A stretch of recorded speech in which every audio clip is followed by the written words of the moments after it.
Today, you're going to discover everything you need to know about effective farming strategies to make a lot of currency with Magic Find builds. I'm Exhausta, and this is part 4 of my complete Magic Find guide.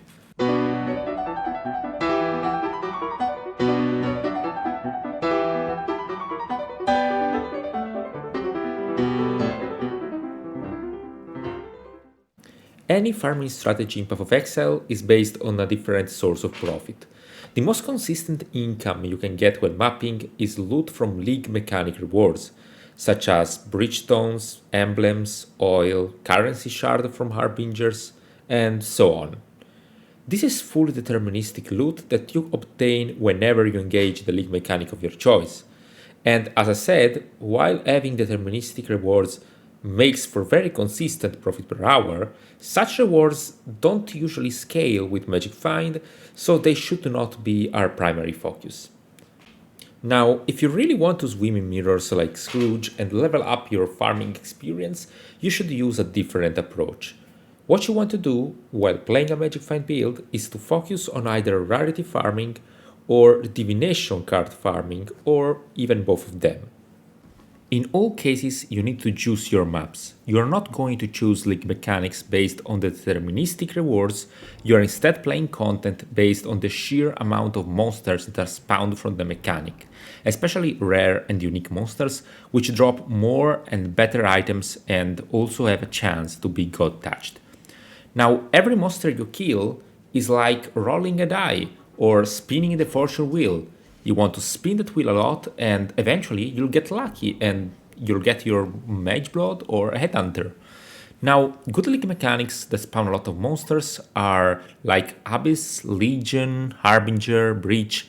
Stromboxes are a bit different, they are better suited for divination card farming, as we will see in a moment. So let's now speak about the methods to run juiced maps. And the first thing we want to do is to add Scarabs. The most important Scarabs that you need to run for the rarity farming is Winged Reliquary Scarab, and for the divination farming, of course, the Winged Divination Scarab. And I want to recommend always go for Winged Scarab for Reliquary and Divination, because the difference between Gilded and Winged is quite massive. We have a 100% different in bonus. For the other Scarabs, you are much more flexible. You can go for much cheaper than Winged Scarab, like Breach. You can just go Rusted, because you don't really care about the additional splinters from Polished and Gilded. Winged Breach Scarabs comes with 2 additional breaches, but whatever, the price difference is so high that it's not worth unless you're playing in a party. Abyss is quite a similar situation. You have Rusted Abyss Scarab, only 1 additional Abyss. But Polished Abyss Scarab is very nice because you add to all of your abysses in the map 50% increased monsters. So this is pretty much mandatory. Gilded Abyss Scarab adds a Stygian Spire at the end of your abyss, which is also nice because this is a unique monster that can drop nice stuff.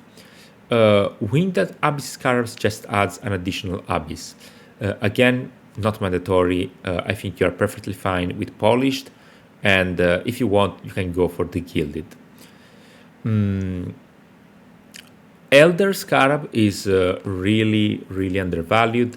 I think Rusted Elder Scarab is nice to add some additional packs with the Elder influence. Harbinger is one of the few cases in which I think that going for Gilded and Winged is really meaningful, because the additional Harbingers you get are quite a lot. Like you have 2, 3, 4, and then you directly jump to 7. The same goes for Stromboxes. You get 3, 4, 5 respectively, and then you go to 9. So yeah, big difference there. So even if there is a big difference in price, this price difference is justified by the additional number of League encounters that you get. For Legion, Rusted Legion is okayish. The next meaningful upgrade is for the Gilded Legion Scarab, because each Legion is then accompanied by a General. The General are unique monsters, they drop more items. And Winged Legion Scarab is good because you have 2 additional Legion instead of 1. So yeah, Last honorable mention, Rusted Expedition Scarab. Expedition can have a lot of monsters inside them, but I don't personally like them too much. About Sextants, we have a mandatory choice, which is Beyond. Beyond comes with 35% increased demon pack size for the elevated variant, and Awakened Sextant instead has 25%. Now the difference is quite small, so I think that for party play you can go for the elevated, but for solo play I think that going for 25% is just fine. Then we got the +2 additional abysses from the elevated abyss sextant. The awakened variant is only one abyss. I think that even as a solo player, getting +2 abysses is very powerful because we got 50% spawned monsters, increased spawn monsters from our Scarabs, and that bonus also applies to the sextant. So yeah, use that for both solo and party play. Then we got the elevated breach sextant with +2 breaches. The awakened variant only has +1 breach, and it is also fine. You don't need the elevated for solo play. Then you have different choices for your 4th spot. For rarity farming, you can go Legion, Harbinger, or Anti-Traitors. What Anti-Traitors does, it adds a lot of monster packs. Harbinger just adds an additional Harbingers to the boss, and more currency shard drops from the Harbingers inside your maps. I think this is possibly the most competitive option so that you can drop more fracturing orbs. Finally, for divination farming, you want this specific elevated sextant, which is 60% increased item quantity for strongbox monsters. This is extremely powerful because the only method you have to drop more divination scars is by adding more quantity, and rarity does not affect the number of divination cards you drop, neither their value. So yeah, this is quite good. Strongbox farming is great for divination cards. Finally, we go to the Atlas passive tree, and the main keystone of the tree for this type of strategy is Wandering Path. Now, notable Atlas passive skills grant nothing, but all of the small Atlas passive skills are doubled in their effect, which is incredibly powerful for Magic Find because all of these small passives here, these two circles, the outer one and the inner one, come with 1% quantity normally and 5% rarity, but you double them, so you get much more. And also there are these map modifier effect, which would be normally 2% increased effect of modifiers on your maps, but they become 4 increased effect of modifiers. And if you wonder why that's important, it is because all of the modifiers on your map, they contribute to the total amount of quantity, rarity, and pack size that the map provides. And if you increase the effect of these modifiers, you are increasing the pack size, quantity, and rarity on your maps, making them much more profitable to run. Then we said before that we don't want to focus on single league mechanics to get like bridgestones or emblems. We are not interested in that. We are interested in getting as many league encounters as possible in order to kill as monsters as possible. So the only thing we care about is Abyss chance, Bridge chance, Legion chance, Harbinger chance. We want to get all of these small passives which are doubled in their effect. So whether normally it would be 5%, 4%, this is double. This is extremely powerful. And we also have some interesting other options for the small passives, which increase the spawn rate of monsters in the Abyss. As you can see, 6% to spawn 5 additional rare monsters. This is all doubled in its effect. That's very, very strong. This is also true for Breach. We have 6% increased monster density. Normally would have been 3, 5%, 5%. So Breaches and Abysses really spawn an healthy amount of monsters. These maps are going to be very, very laggy. I assure you that. And one note, if you take this Legion General chance, you don't really need to get the Gilded Legion Scarab, because you are very likely to include a General anyway. As an influence, we want to get the pack size for the Ethereal World. So we have 40% increased pack size in total, which is a lot. We can get the Keystone here. And as a magic find, when you find an altar, you always want to prioritize duplicated unique drops, quantity and rarity on altars, and also duplicated scarab drops and currency drops. Those are the best options for you. There is also other nice small passive for Harbinger here. Harbingers in your maps have 40% chance to drop an additional stack of currency shards. That's pretty good. And that's pretty much it. Yes, we have other monster count for the Abyss. Everything you want to do is simply juice the mechanic in a way that they spawn more monsters and you can find more of those League encounters. Final mention, Beyond. Since we run Beyond with the Sextant, you can also get these small passives here. So very last topic, maps. You want your maps to be as high density as humanly possible, and they also should be kind of linear. Now, very good example of these are the File Cathedral and Tower map. They have decent density and they are perfectly linear. Crimson Temple is kind of linear as well if you follow the walls to clear it, but it has a lot more density than the File Cathedral and Tower map, and that's the reason why I think Crimson Temple is the best option to farm divination cards. Both Crimson Temple and the File Cathedral can drop the Apothecary card and 7 Years Bad Luck. These are extremely famous. There is no presentation needed for those. Then other very sought after cards are the Headhunter cards, which would be the Patient, which can be converted into the Nurse, and then you can collect 8 Nurse to get a Doctor card. Now the Doctor card drops into Spider Forest and Burial Chamber, the Nurse drops in the Tower map, and the Patient drops in Promenade. Now, not all of these maps are always available on the Atlas, since GGG have fun shuffling the maps every league. But right now, Tower is available, and I think it's a nice choice for farming some Headhunters, especially early in the league. Then we got the Cemetery map, which can drop 2 specific cards, Brother's Gift and Brother's Stash. Brother's Stash was the first one to be released when Exalted Orb were still worth something. Then the half-ordered card decided to remake the card and publish a new one called Brother's Gift, which would reward instead 5 Divine Orbs. Finally, it is very important to roll your maps properly. 20% quality always, 6 modifiers.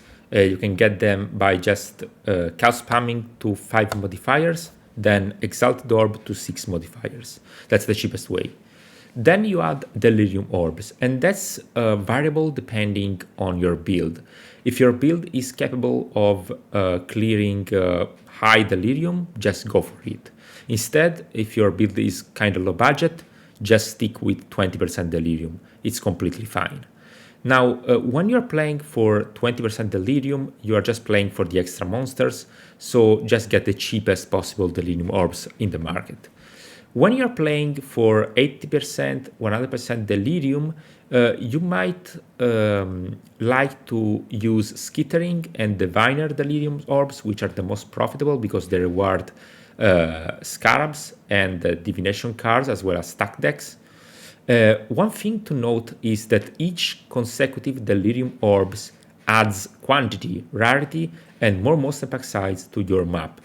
The exact formula is not known, but every player, based on simple evidence, just recognized this very powerful effect of Delirium Orbs. Another thing, when you get 80, 10%, 100% Delirium, your Delirium rewards are growing faster. For example, if you're getting a very juiced map with 20% delirium, you will get about like 10, 12 delirium rewards. If you're instead getting 80, 100% delirium, you can go as high as, let's say, 14, 16 rewards. That's a very big difference, and that's also the reason why you want to use more expensive delirium orbs in these cases. Now, we just said that we want to farm specific map layouts because they drop specific divination cards, and that's okay. But for rarity farming, we have a better idea. And that's to use a very special map modifier which reads as this.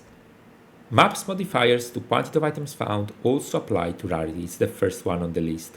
It's a Skirak exclusive map modifier which you can obtain by purchasing maps from Kirak only. You can't find this modifier anywhere else. In order to get the maps, you can either buy them on market, simplest way, or just run Kirak missions. And you don't really need to enter the maps, you just need to open the portals, and then this market stock for Kirak will refresh. For example, here Kirak offers us a map with the implicit 5 additional shrines. The good thing about these implicits is that you can use Horizon Orbs to change the map layout to something you like, and the implicit will be retained. But we have to roll the mission sometimes to just get the modifiers to rarity. Godslayer. We have a lot of maps here. Here we got a rarity map and nothing else.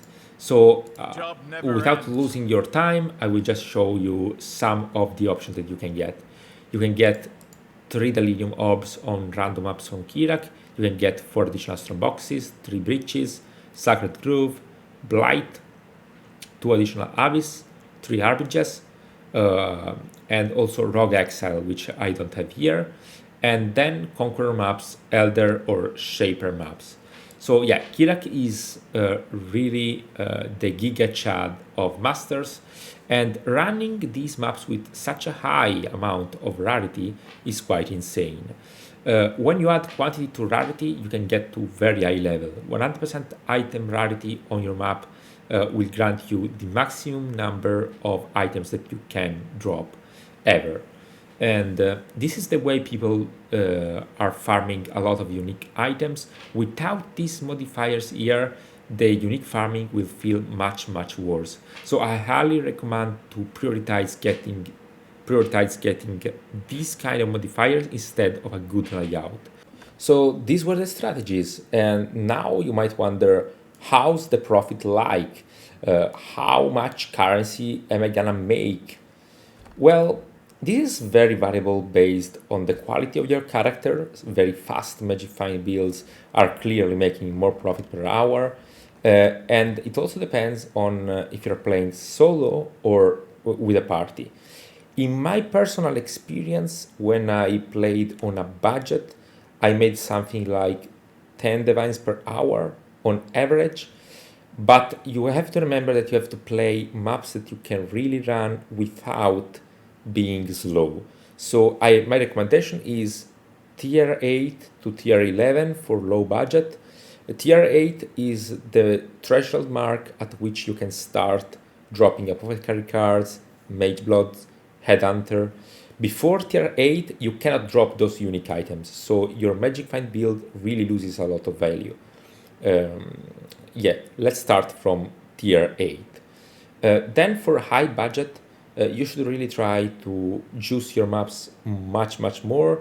And if you do that correctly, in my personal experience, as a solo player, you can get something around 20 divines per hour. That was my experience over a long period of time.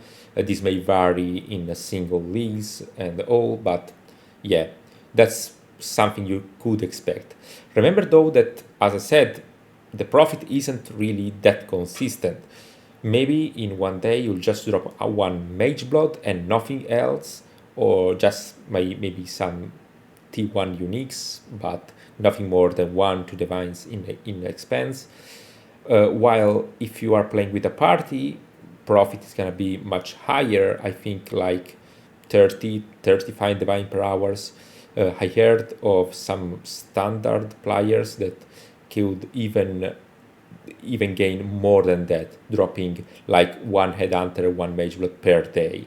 That's something though that is only reserved to standard, and it's a bit unrealistical for league players, in my opinion. So yeah, I think overall this farming strategy really provide the best options for Magic Find. I want to thank all of my supporters, in particular the Magic Find Academy Discord, which is a community I spent a lot of time managing. And if you want to check more info about these strategies I spoke about today, just check the Magic Find Academy Google spreadsheet, my personal strategy guide, which contains a lot of profit calculation about what's more profitable and what's less in terms of league mechanic, and everything you need to do to succeed in your farming strategies. That's all for now. Thanks for watching, and remember to subscribe if you like this video. See you to the next one.